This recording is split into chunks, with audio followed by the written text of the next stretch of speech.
No sé qué tienen las flores, llorona, las flores del camposanto. No sé qué tienen las flores, llorona, las flores del camposanto, que cuando las mueve el viento, llorona, parece que están llorando, que cuando las mueve el viento, llorona, parece que están llorando. Ay de mí, llorona, llorona, tú eres mi chunca. Ay de mí, llorona, llorona, tú eres mi chunca. Me quitarán de quererte, llorona, pero de olvidarte nunca. Me quitarán de quererte, llorona, pero de olvidarte nunca. A un santo Cristo de fierro, llorona, mis penas le conté yo. A un santo Cristo de fierro, llorona, mis penas le conté yo. ¿Cuáles no serían mis penas, llorona, que el santo Cristo lloró? ¿Cuáles no serían mis penas, llorona, que el santo Cristo lloró? Ay de mí, llorona. Fragmento de la canción La Llorona, extraído de la versión de Chavela Vargas, año 1961. Formó parte de uno de sus primeros álbumes.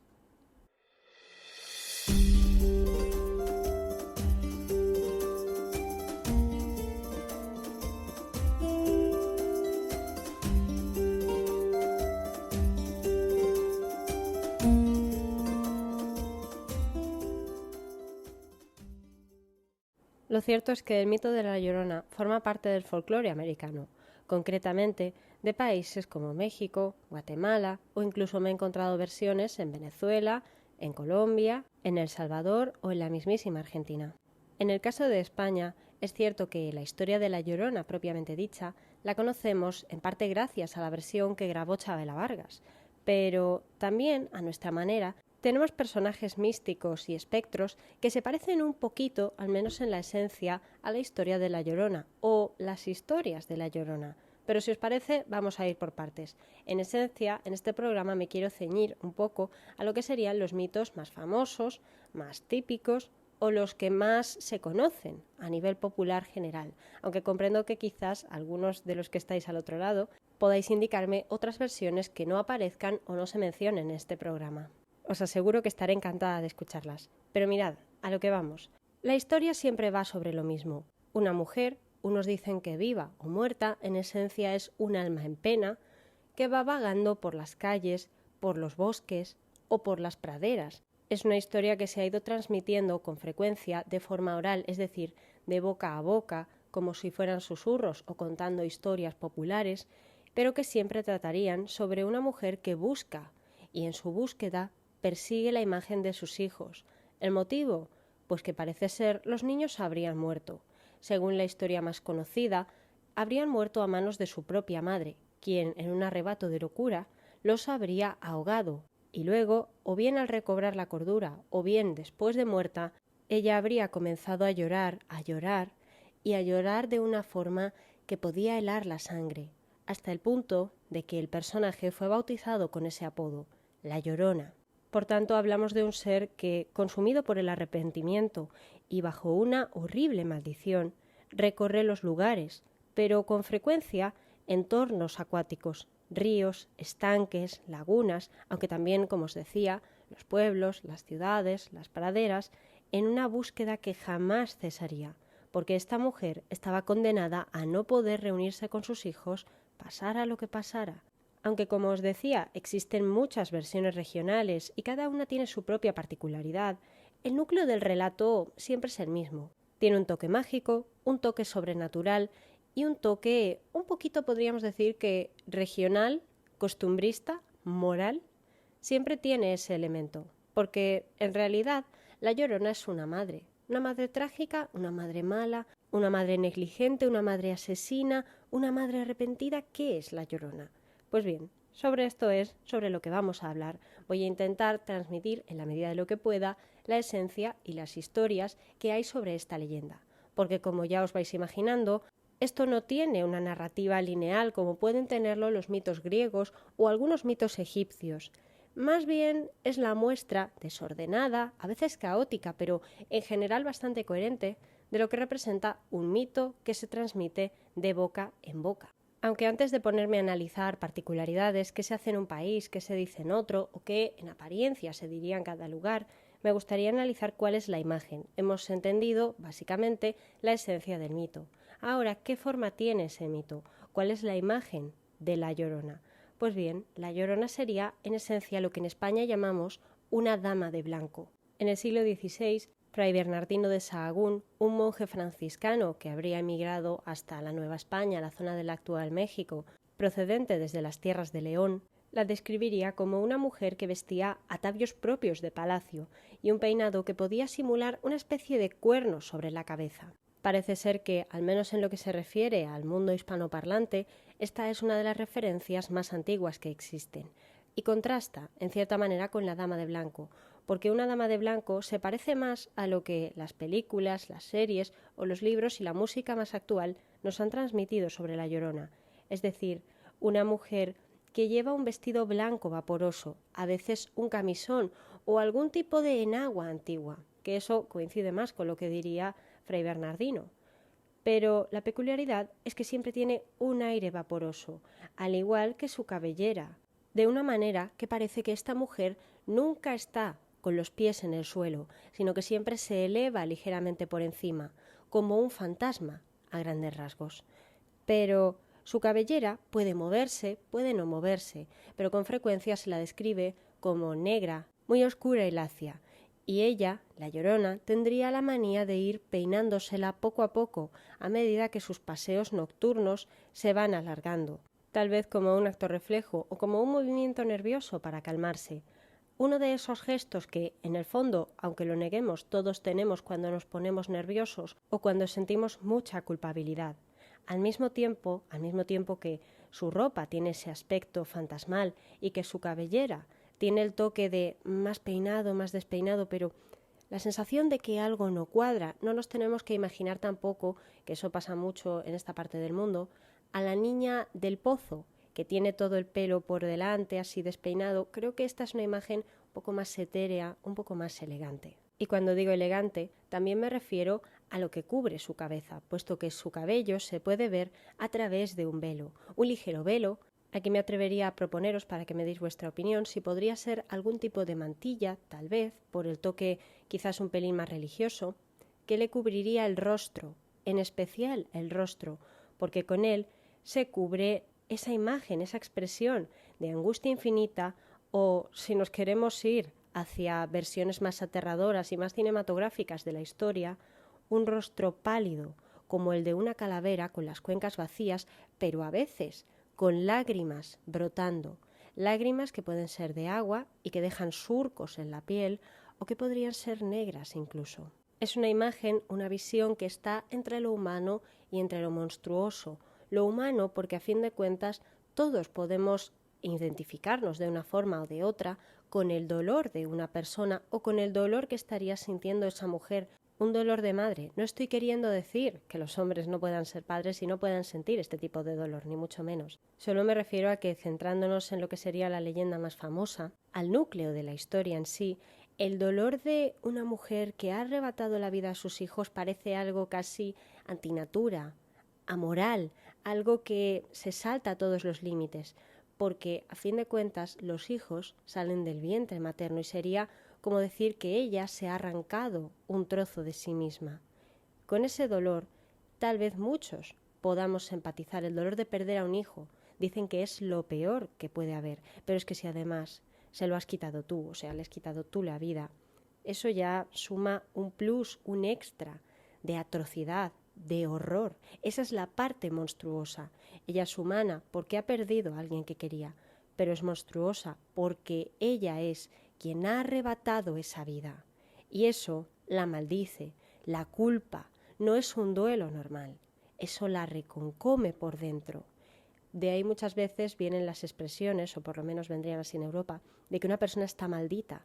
A veces las maldiciones no solo vienen de fuera, que nos las lanza una bruja, un cura o un chamán de algún tipo, sino que a veces las maldiciones, con frecuencia las más duras, vienen del remordimiento interno. Cuando uno no se permite ser feliz, salir adelante, o cuando la culpa por algo tan atroz nos reconcome, es muy difícil salir de ahí, muy difícil. Y ojo, no estoy justificando este tipo de actos, ni mucho menos, no. Estoy hablando sobre lo que tal vez pueda representar o pueda querer decirnos una leyenda concreta, una historia folclórica, que es muy distinto, por favor, os pido que no me malinterpretéis en esto. Por eso, aunque en esencia se pueda entender o se pueda empatizar con el dolor de la pérdida, el dolor de haber sido tú el culpable es algo que a un no espectador externo, a todos nosotros, nos espanta, nos aterra, y por eso La Llorona tiene ese punto de peli de terror, podríamos decir, o de personaje gótico, oscuro, atormentado. Un personaje que lo ves y dices, algo no está bien aquí, algo no está bien. Y ese efecto mental se supone que el encargado de transmitirlo de forma más firme no es otro sino el sonido, el lamento de la Llorona, que es capaz de helarte la sangre y de dejarte petrificado. Aquí me voy a remitir, por favor permitidmelo, al mundo del cine. Yo he visto pocas pelis de terror en mi vida. No soy capaz de verlas. Es extraño porque me encantan las historias de misterio. Pero, oye, me pone muy nerviosa. Sin embargo, hace unos años una amiga me dio un truco. Prueba a poner una peli de terror y bájale el volumen. Quítale la música, quítale el sonido. Cuando lo haces, parece una tontería, pero a menudo esas escenas de sustos, de malestar, de angustia, de tensión, se convierten en escenas muy ridículas. Cuando oyes a una actriz gritando como una posesa, cuando ves una cosa que aparece detrás y, de alguna manera, cuando le quitas el sonido te das cuenta de que es un muñeco, o un efecto óptico, o una criatura hecha con CGI. No sientes el pavor que sentirías en cualquier otro caso, cuando la película o la serie tiene su banda sonora. En este sentido también se dice que pelis de terror clásicas como El Exorcista tuvieron el efecto que tuvieron en la gente, provocando vómitos, desmayos o catarsis, gracias en buena parte a la banda sonora de Tubular Bells, de Mike Oldfield. Personalmente no he visto la película porque creo que me muero, pero la música sí que la he escuchado y aunque no es una música que tenga golpes, que tenga estruendos, aunque sea una música muy pacífica, si la oyes con detenimiento, también puedes encontrar en ella algún punto perturbador. No sabes por qué, pero lo es. Pues efectivamente creo que esto, pasado al mundo de las leyendas, es lo que transmite el concepto, la noción, el sonido del lamento de la Llorona. Un lamento oracular, que hablaría sobre el grito de «¡Ay, mis hijos! ¿Dónde están mis hijos? ¿Qué ha sido de ellos?». No es solo un quejido, sino que es una forma de augurar eventos desafortunados, desgracias que te pueden pasar a ti, a tu vecino, a cualquiera de aquellos que se cruzan con ella. Lo que en español conocemos como malfario, lo que un sonido sugiere, lo que te anuncia. El sonido de una puerta te dice que alguien entra o sale. El sonido de pisadas te puede indicar por dónde se mueve alguien. Tal vez el quejido de una mujer que ha quitado la vida a los hijos traiga malas consecuencias o malos augurios sobre los hijos propios. No nos olvidemos de lo supersticiosos que podemos ser a veces los humanos. Yo la primera, ¿eh? A este respecto, y volviendo más a lo que es la leyenda, y dejando ya la especulación, se supone que escuchar a la Llorona produce escalofríos intensos y, según muchos relatos, el simple contacto auditivo o verla ligeramente por el rabillo del ojo garantiza la muerte o la locura, aunque también podríamos añadir la muerte por locura, para cualquiera que intente averiguar el origen de dicho gemido, cualquiera que intente decir ¿de dónde viene? ¿Quién ha sido? Eso te paraliza todavía más, porque como en este caso es una consecuencia que te afectaría a ti, en estos relatos hablamos de un miedo autosugestivo, un miedo que te provocas tú, y por desgracia no serías la primera ni la última persona a la que le da un ataque de pánico. Un ataque de pánico al que, si queremos sumar un plus de tensión, tendríamos que mencionar una versión concreta. Creo que es la de Guatemala, si no me equivoco en las fuentes. Pues según esta versión, se diría que el llanto de la Llorona sigue una lógica inversa, una lógica que para cualquier humano normal no tiene sentido. Si se escucha cerca a la Llorona es porque en realidad el fantasma está lejos y no te puede hacer daño, pero si la escuchas lejos es porque el espectro está pasando justo a tu lado, está pasando por tu oído, y eso provoca todavía más pánico porque inevitablemente cuando escuchamos algo lejano nos confiamos. Eso es una forma de decir, no te confíes que la tienes al lado, la tienes encima. Esta es, se supone, la versión de Guatemala, aunque es un poquito más amplia. Si os parece, hacemos una pequeña pausa y ahora seguimos y vamos desglosando las distintas versiones que tiene este fenómeno, que tendría este fantasma en distintos países y luego hablamos sobre sus posibles orígenes. Por favor, os lo pido, no perdáis atención.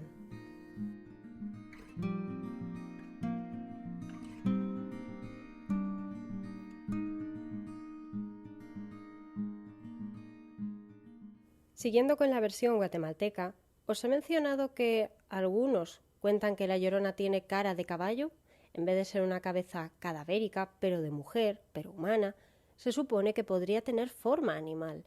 Y esa versión es curiosa, porque también en el arte, en toda la historia de la humanidad, a menudo las representaciones antropomórficas, se dice, de animales, tienen un componente diabólico, lo cual es muy curioso porque la versión guatemalteca se supone que tiene un punto muy humano. Le ponen nombre a la Llorona. María, un nombre que por otra parte es muy utilizado, probablemente el nombre de mujer más usado de todo el mundo hispanoparlante. Pero en este caso se supone que es el alma de una mujer de estrato alto que engañó a su marido con un mozo, con uno de por ahí, con un cualquiera, y después de quedar embarazada habría ahogado a su hijo, a un pequeño bastardo llamado Juan de la Cruz, y lo habría ahogado en un río cercano. Algunas fuentes, curiosamente, hablan, no solo en Guatemala, en otros países también, pero es que me ha llamado mucho la atención, de que para protegerse de la Llorona habría que ponerse la ropa del revés, o que si es un hombre el que está siendo acechado por este espectro, ese hombre únicamente podría ser rescatado si una mujer de buen corazón, entiendo, le da la mano y lo protege. De hecho, en lo que respecta a Guatemala, en 2019 salió una película que se supone que está coproducida entre este país y entre Francia, llamada La Llorona, una película que quiere hablar de la leyenda, pero que también está plasmada en un momento histórico muy concreto, que estaría relacionado con unos juicios ocurridos en el año 2010 más o menos acerca de crímenes de lesa humanidad producidos durante la Guerra Civil guatemalteca. Un conflicto armado que duró unos 36 años y que, bueno, podemos comprender de la gravedad que supone y el simbolismo que puede tener haber hecho esta película, que por cierto fue bastante aclamada. Pero siguiendo un poco con este intento pequeño, por favor disculpadme si es erróneo, de intentar organizar un poco las versiones o los estilos que hay de esta leyenda en función de las zonas o de los países, probablemente el caso mexicano sea el más famoso o de los más famosos, puesto que yo me he encontrado aquí particularidades que no esperaba encontrar. Es el caso de la asociación con la Malinche. La Malinche, esta mujer que fue por una parte intérprete entre los locales y los españoles en tiempos de Cortés, una mujer que, por cierto, acabó siendo amante del conquistador español, pues se supone que una de las versiones del mito la identificarían con esa mujer. Y en base a esto se supone que la Malinche, en esta versión, arrepentida por haber traicionado a su gente durante la conquista, por haber traicionado a su pueblo, lloraría porque efectivamente Hernán Cortés, su amante, le habría arrebatado a su hijo, un niño llamado Martín Cortés, y se lo habría llevado a España. Martín Cortés también tiene una historia muy curiosa detrás, porque con el paso de los años, aunque vivió mucho tiempo en España, regresó a su tierra de origen, habría regresado a América, y allí no siempre tuvo una buena situación o se enfrentó a pocas dificultades. De hecho, por lo que he estado leyendo sobre él, entre otras cosas, se le acusó de haber intentado convertirse en una especie de rey de la Nueva España. Pero eso ya, si queréis, lo dejamos para otro día. Por ahora, un poco al hilo de lo que hemos comentado, parece ser que esta versión de la Malinche, asociada con la Llorona, con el personaje, el fantasma y demás, podría tener un punto de que la Malinche en cierta manera representaría a las mujeres que se mezclaron con las españoles o a ser de alguna manera la madre de los mestizos que sufrieron el destino de todo lo que implica una conquista. Aquí prefiero, si me lo permitís, no entrar en leyenda rosa, leyenda negra, porque a fin de cuentas una conquista puede traer las consecuencias que queramos, mejores, peores, lo que quieras, pero es una conquista y eso es innegable. Y comprendo que más para los que vivieron en aquella época, en función pues de la clase social, el bando en el que les tocara, la zona donde viviesen, el conquistador que les tocase, comprendo que aquí hay muchísimas variantes, pero el fondo es muy parecido. Si os parece, vamos a seguir con versiones coloniales un poquito posteriores, ambientadas ya en lo que sería la Ciudad de México propiamente dicha. Se cuenta, según esta historia, esta versión, que una mujer llamada Luisa, tras haber sido abandonada por un noble llamado Nuño de Montesclaros, habría apuñalado a sus 3 hijos como venganza. Una venganza letal, puesto que, al haberse vengado del amante traidor, habría castigado injustamente a los pequeños, y eso la habría condenado a ella a vagar eternamente, sin rumbo, buscando a sus hijos.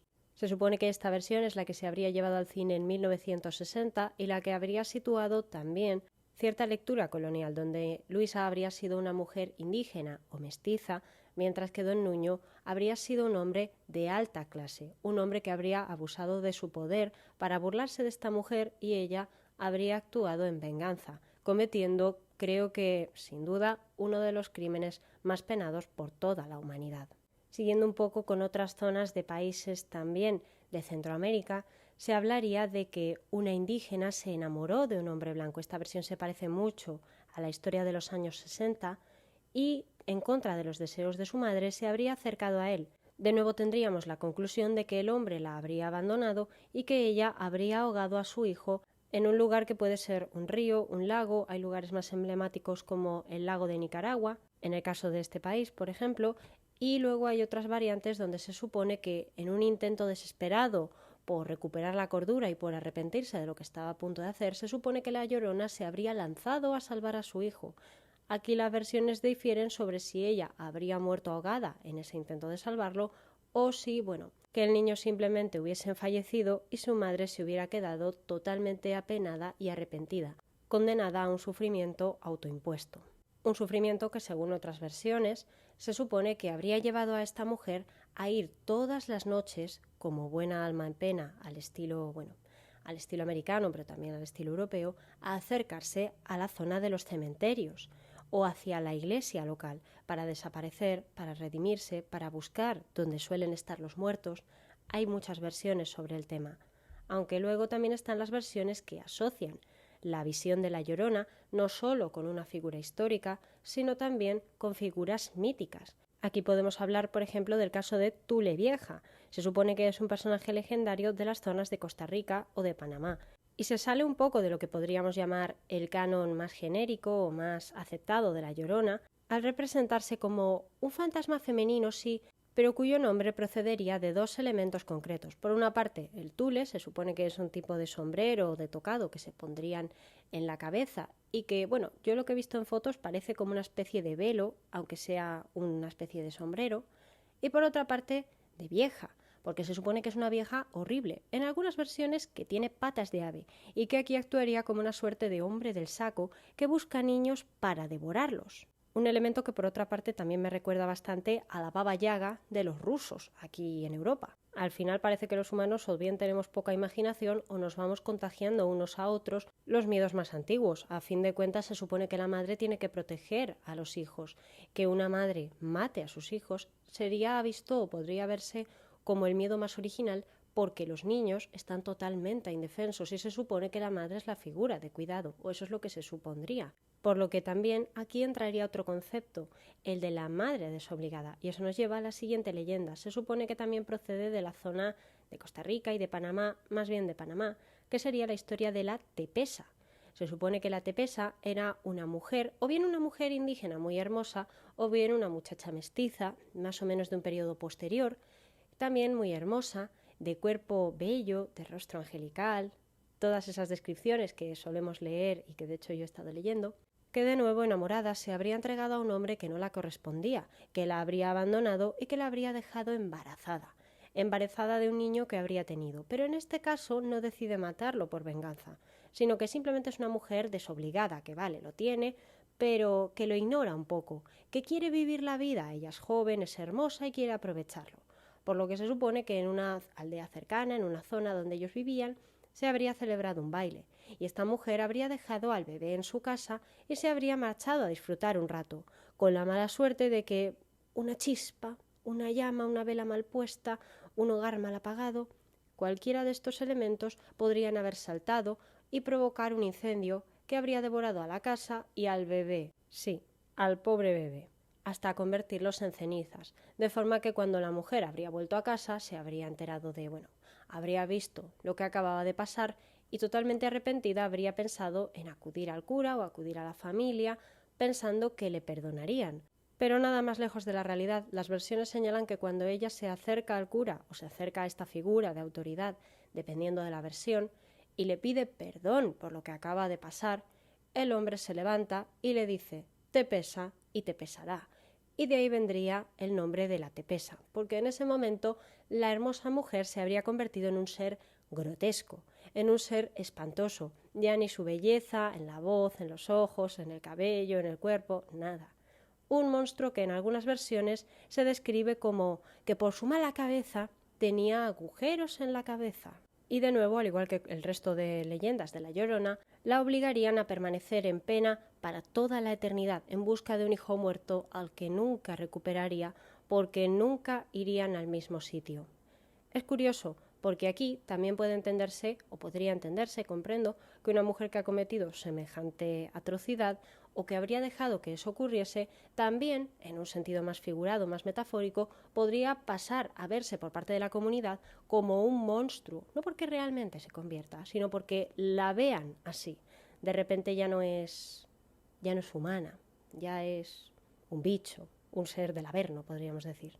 Luego, siguiendo con las leyendas, podríamos ir a Chile, por ejemplo, donde se supone que la Llorona podría cumplir la función de, a ver si digo bien esta palabra, psicopompo, una especie de guía de los muertos que indicaría con sus lágrimas dónde debería abrirse la fosa en un cementerio y guiar al difunto o a los difuntos al más allá a través de dicha fosa, de dicho hueco o de dichas aberturas en los cementerios. Se supone que esta versión solamente la ven los perros, los niños, seres inocentes, valga la redundancia, o aquellos que por sus circunstancias están cercanos a la muerte. Aquí debo decir que la historia de La Llorona se acerca más a la visión de la parca al estilo europeo. No sé qué pensaréis vosotros, pero bueno, lo cierto es que todos los folclores tienen este tipo de personajes. Alguien tiene que ocuparse de guiar a las almas a la otra vida. Eso siempre está. Y aquí, si seguimos hacia abajo, si seguimos por la zona de Venezuela, de Colombia, Ecuador, el Perú, Uruguay y Argentina, nos encontramos otras versiones que me parece que se mantienen bastante similares a lo que transmitirían el canon, bueno, la imagen más clásica del cine o la imagen más similar a los mexicanos, aunque con una particularidad. Tenemos el caso de la Sayona. Se supone que es el espíritu de una mujer joven que aquí, aparte de la historia de los hijos, tendría la cualidad de seducir a los hombres que son infieles a sus mujeres y a aquellos que son demasiado fiesteros, que son desobligados, que no tienen responsabilidades o teniéndolas no las asumen, para luego matarlos del susto. Y me diréis, ¿cómo los mataba del susto? ¿Les enseñaba la cara? No exactamente. Abre la boca y les muestra unos colmillos horribles listos para desgarrar la carne humana, por lo que los hombres o bien se desmayan o bien mueren del susto. Y si me lo permitís, esta versión se parece bastante a la historia de las sirenas, aunque también hay otras versiones, de nuevo en esta zona, aunque supongo que, bueno, lo de que una versión corresponde a cada país o a cada zona quizás sea un poco arbitrario. Yo entiendo que habrá mestizajes, habrá mezclas y habrá sincretismos, como siempre se suele decir. Son versiones que se van contando. Tiene sentido que algunas visiones de esta zona o de cualquier otra zona de América ilustren a la Llorona portando un bebé ensangrentado entre los brazos, tal vez su bebé muerto, probablemente de hecho. Aunque también se dice, llevando un poco la contraria a la imagen más canónica y tal vez de influencia gótica, se cuenta que la Llorona no siempre lleva un vestido blanco o una enagua antigua, sino que en algunas zonas de Venezuela, de Colombia, de esta zona de América, la Llorona podría llevar un vestido de colores que le cubriría desde el rostro hasta los pies. Y si nos centramos en una de las versiones más inquietantes, cuentan que después de ahogar a su hijo y buscar el cadáver, comprendo que esto es en cualquiera de las versiones que os he estado contando hasta ahora, la Llorona se dedicaría a buscar meñiques, a ir buscando víctimas por el mundo y mirar si tenían dedo meñique. Y una vez que lo encontraba, se los cortaba. Les cortaba el dedo meñique a cualquier persona que se le aparecía. Por tanto, había que esconder los dedos, había que protegerse de esto. Una leyenda que sinceramente a mí me da cierto miedo. Al igual que también en las zonas regionales de la Amazonia, pueda vincularse esta leyenda con otro fenómeno llamado el Ayaimama, niños que son abandonados o asesinados por una madre que se convierten después en aves que cantan de forma lastimera y que a veces pueden anunciar, al igual que la Llorona, otras desgracias. Es muy curioso porque son leyendas que, aunque sean diferentes, parece que se entrelazan todo el tiempo. Y así es como llegaríamos hasta la zona de Argentina y hasta la zona también de Uruguay, donde se supone que existiría la figura de la viuda, una mujer que se sube a los caballos de los hombres, que van haciendo cosas que no deberían por las noches y que, una vez se los encuentra, al igual que ocurre con la sayona o con la versión que corta meñiques, los mata, pero no los mata de cualquier forma. Esta, en vez de enseñarles una faz horrible o mostrarles los colmillos o cortarles un miembro del cuerpo, lo que hace es abrazarlos con un abrazo gélido que los congela y los mata en el momento. Aterrador, pero también, de nuevo, comparte cierto canon. Por una parte, la venganza hacia el hombre que, teniendo, se supone, la obligación de proteger a su amada, lo que hace es engañarla y abandonarla. Y una mujer que, arrepentida, vaga. Y vaga, o bien cargando la culpa de haber matado el fruto de esa unión, o bien vaga, simplemente buscando a su amante, buscando venganza, clamando al cielo por aquello que le arrebataron. Y si me permitís, para contaros una última versión, antes de a lo mejor centrar más el discurso sobre versiones que podrían haber dado origen en América a este mito, me gustaría hablaros del fenómeno de la dama blanca española. En diversas regiones de España se supone que existiría una figura mitológica conocida como la Dama de Blanco. Tiene distintos nombres en función de la provincia. Podríamos señalar a la condesa Rocamari, también conocida como la Dama de la Mola, en la isla de Menorca, en el Mediterráneo, aunque también estaría la Dama de Santillana del Mar, en Cantabria, en la zona norte del país. Luego estaría la Dama de Madrid, que algunas versiones han bautizado con el nombre de Cunegunda. Y luego estaría la Dama Blanca de los Pirineos. Concretamente se supone que del Pirineo aragonés, pero en la zona del Pirineo también entraría luego el Pirineo navarro, zonas de Cataluña. Aquí va variando, pero siempre en la zona del norte-noroeste español. La zona que hace de frontera con Francia, para los que no sepáis muy bien la zona. Se supone que estas hacen referencia a mujeres vestidas de blanco que aparecen en lugares misteriosos o que se aparecen a personas perdidas. Generalmente seres un poco desvalidos, como los niños, los ancianos, mujeres enfermas, hombres lisiados, depende un poco de la versión. Pero lo curioso, el fondo de la historia, es que no siempre es mala. No es un personaje maligno o no busca hacer daño per se. Se supone, de hecho, que la Dama Blanca es a menudo un ángel de la guarda, una persona que tiene la función de proteger o de indicar a aquellos que se han extraviado el camino de vuelta, para que sepan cómo regresar a sus hogares. Aunque luego hay versiones que son un poco más juguetonas, tenemos la Lamia Vasca, por ejemplo, una suerte de ninfa que se baña en los ríos, en los riachuelos, que lleva peines de oro para arreglarse los cabellos y que, tienen un detallito físico, pies de pato. Se supone que estas damas son buenas siempre y cuando te comportes con ellas, pero también hay leyendas sobre que ellas se enamoran de hombres, de mortales, y que cuando estos descubren los pies de pato, huyen despavoridos. Se supone que luego, en algún momento, como nos pasa a todos, esos hombres tienen que ir a dormir, y esos hombres no se vuelven a despertar. No se vuelven a despertar. Esto ya no es tan bonito. De este estilo también tendríamos otros espectros como la Xana asturiana, que es una especie de hada realmente. Pero digamos que hay versiones, hay estilos. El contraste grande sucede cuando hablamos de una dama blanca propiamente dicha, que no tiene por qué ser mala, como os digo. A veces anuncia desgracias, pero no con la intención de asustar, o no siempre con la intención de decir te va a pasar a ti, sino a menudo con la idea de proteger, de decir te prevengo para que te protejas y que no te pase nada. Así que la Dama Blanca también tiene un punto de ángel de la guarda o ángel custodio, que es otro nombre que se les da en España. Seres que te acompañan y te protegen pase lo que pase. En algunas versiones también, no sé si esto pasa en América también, entiendo que sí, estos ángeles custodios pueden identificarse con seres queridos que pasaron a la otra vida hace tiempo, pero que se han quedado cuidando a sus seres queridos. Esto creo que es así en general en toda la zona de Occidente, en toda Europa, América. No sé, ya me diréis vosotros, pero os lo digo como persona que se ha criado en España y que ha conocido esas historias. Digamos que esto es la curiosidad que me llamaba la atención contaros para que viésemos un poco los contrastes y las distintas versiones de la historia que pueden haber. También en España tenemos al famosísimo hombre del saco que viene y se lleva a los niños. Pero digamos que, esto es lo que respecta a la Dama Blanca propiamente dicha. A veces también es mala, a veces también lo es. Y estaría también muy vinculada a lo que serían los súcubos o los demonios femeninos de la antigüedad, que se dedican a provocar a los hombres para hacerles pecar y que luego les hacen mucho daño, a veces en sueños y a veces en la vida real. Pero si os parece vamos a hacer una pequeña pausa y regresamos a América, hablando un poquito, para cerrar el programa, sobre algunas deidades antiguas, deidades mesoamericanas, que podrían relacionarse con el posible mito de La Llorona. Así que, de nuevo os pido que no perdáis detalle.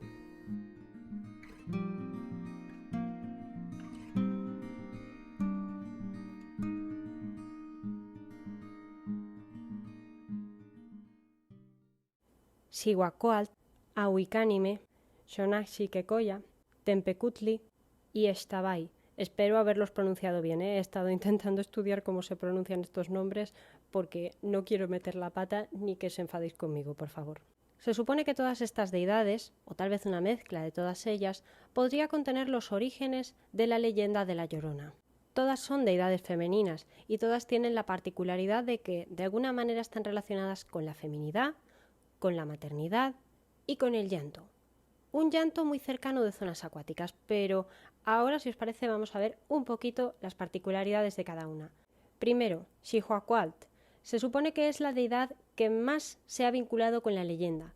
Es conocida como la mujer serpiente y además es una diosa madre, por lo que a la vez es capaz de ser creadora de vida y destructora de la misma. Se supone que es la patrona de las Xihuateteo, espíritus de mujeres muertas en su primer parto que bajan a la tierra, al lugar donde estamos los vivos, para espantar en las encrucijadas y que resultan fatales para todos los niños que se cruzan con ellas. De entre todas, se supone que destaca la que es conocida como mujer que llora, un espectro que es considerado el de la primera madre que murió al dar a luz, cuyo lamento nocturno, su llorera, era un presagio, de nuevo, al igual que con la Llorona, de problemas, de catástrofes o de muerte.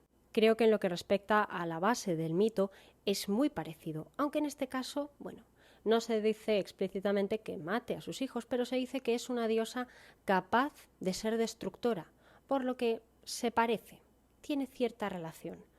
Luego estaría la Huicánime, la diosa del hambre, apodada la sedienta. Esta mujer está vinculada con mujeres también fallecidas de nuevo en sus partos, y estas se supone que podían llegar a ser adoradas, las mujeres que fallecían en el parto, como deidades guerreras. En realidad yo creo que se parecen mucho. No sé si será porque cada zona tenía una diosa similar a la que le ponían distintos nombres. Comprendo que aquí hay muchos detalles en función de la época de la América prehispánica, o también se refieren a distintos idiomas, a distintos detalles. Aquí hay particularidades de cada uno. Luego, Xonaxiquecoya era la deidad del inframundo y de la lujuria, una deidad encargada de seducir a los hombres para luego transformarse en un esqueleto y llevarse sus almas. De nuevo se parece un poquito a la Sayona, se parece un poquito a esa sirena. Una sirena que también se parecería mucho a la otra deidad, una deidad asociada a los mayas, llamada Extabay. Esta se supone que es un espíritu maligno, que es una mujer muy bella, pero que tiene la espalda hueca, como un árbol. Y que, esta no es que matase como tal a los hombres, pero los volvía locos después de que la abrazasen. Esta se parece un poquito, si me lo permitís, a la versión de la viuda, la versión de esa mujer que abraza y que luego mata. Es muy curioso, curiosísimo. Pero luego está Tempecutli. Esta es una diosa asociada a los mexicas. Como os decía, dependiendo de la diosa, ahora os intento más o menos situar a cada una, tenían sus diferencias. Y esta de los mexicas me la he dejado para el final porque, aunque no es la diosa que más se asocia con ellos, no es la diosa que más se asocia con la Llorona, sí que tiene una particularidad que es clave. Y es que esta es una diosa muy bella que se dedicaba a purgarse a sí misma por haber ahogado a sus propios hijos en un río, teniendo la capacidad de cambiar su rostro de mujer, como es el caso de la leyenda más básica, por el de un animal, como es el caso de la leyenda o de las versiones que podría haber en Guatemala, donde a veces esta mujer tiene cara de caballo. Y por cierto, que no se me olvide que la diosa Xihuacoatl está vinculada a la tradición de los nahuas, se supone. Si alguno de vosotros sois historiadores, seguramente me echáis la bronca por todo esto. Si he dicho algo mal, por favor. A fin de cuentas, lo que quiero deciros con todo esto no es nombrar cosas y ya está, sino que quiero que quede más o menos patente cómo de curiosa es la tradición humana y cómo, a pesar de que antes no teníamos teléfonos, redes sociales, aviones ni coches, Las historias también iban pasando de un lado a otro, también viajaban y terminaban conectándonos a todos. El mundo es mucho más pequeño de lo que parece, aunque es muy grande, las cosas como son. Y parece que una historia cuando cala claramente en todo el mundo, en todas las personas, sobre un miedo tan antiguo como es el de ser asesinado por una madre o el de la madre que sufre por abandono del padre, por morir en un parto o por ser culpable de asesinar a sus hijos, parece que es un miedo que se va pasando de generación en generación y que incluso cuando viajas puedes verlo casi igual a como te lo contaron a ti, pero en distintos lugares del mundo. Puede ser el estilo europeo, puede ser el estilo americano, puede ser un sincretismo, una mezcla entre ambas versiones, que luego, como os digo, se plasman en libros, se plasman en leyendas, en películas, pero que al final son muy parecidas. Y parecería, si me permitís decirlo, que los demonios femeninos siempre tienen esa especie de parte que de un lado es cruel con los niños, que se supone serían los seres más dóciles o los seres más inocentes, que inevitablemente están ligados desde su nacimiento a una madre que tiene que cuidarlos, que los debe alimentar, por ejemplo, pero que también estaría ligada a la lujuria, a la provocación, sobre todo del sexo masculino, y que tendría esa especie de dualidad, ¿no? Que al final, cuando se trata de demonios, de historias de espectros, puede hablarte de una mujer doliente, puede hablarte de una mujer malvada, puede hablarte de alguien que tal vez a ojos de la sociedad no ha cumplido con los pasos que debía de cumplir, que estos pueden ser desde cásate bien, ten un hijo, ten una buena posición económica, lo que sea, hasta simplemente ocúpate de tu hijo y luego vivas como vivas, cuídalo. Depende un poco de la sociedad, depende un poco de la época, todo esto. Pero es bien curioso porque parece que a fin de cuentas, durante buena parte de la historia humana y bueno, viajando de una punta a otra de un subcontinente tan grande como es la zona de Centroamérica y América del Sur, o incluso llegando hasta América del Norte en Estados Unidos o en Canadá, te puedes encontrar historias muy similares, historias que parecen sacadas de un mismo libro y que probablemente estén sacadas, no sé si de un mismo libro, pero sí de cultos diferentes que se extienden y que probablemente procedan de narrativas, de mitos y de historias muy antiguas. Y con esto me gustaría cerrar el programa de hoy, pero antes os quiero hacer una pregunta, a vosotros que estáis al otro lado y que me habéis aguantado este ratito. ¿Qué es la Llorona? ¿Es un ser doliente que sufre, arrepentido? ¿Es una mujer malvada? ¿Una asesina que arrebata la vida a seres inocentes como son los niños? Y lo más difícil probablemente, ¿es un ser que tiene redención o no lo tiene? Si me pedís opinión a mí en lo personal, yo creo que un crimen así no tiene redención y que de ahí viene, por una parte, lo terrorífico, lo que nos da miedo, pero también viene lo que nos apena. De ahí viene la fuerza de ese llanto que a lo mejor pide perdón, que a lo mejor busca incansable, pero que nunca lo encontrará, porque la muerte, seamos sinceros, es lo único que no tiene solución. Pero como os digo, esta es mi visión. Yo os pregunto ahora a vosotros, a cada uno de vosotros, independientemente de dónde seáis, de qué idioma habléis, bueno, si me estáis escuchando entiendo que como mínimo entendéis el español, pero independientemente de quiénes seáis, os pregunto, ¿qué opináis vosotros? ¿Qué os transmite La Llorona? ¿Qué os transmite escuchar esa famosísima canción que todos, tanto a este lado del charco como al otro, hemos escuchado innumerables veces, versionada por muchos cantantes, pero que, bueno, este es mi caso personal, siempre quedará inmortalizada en la figura de Chabela Vargas. Hasta aquí, Relatos de la Historia. Espero que os haya gustado, que no os haya decepcionado, que hayáis pasado un buen rato conmigo y bueno, que queráis escuchar más leyendas, más historias y más curiosidades aquí en Relatos de la Historia. Como siempre os animo a que os suscribáis, que me deis un me gusta, que me dejéis un comentario, todo feedback es importante. Así que muchísimas gracias y nos vemos el programa que viene.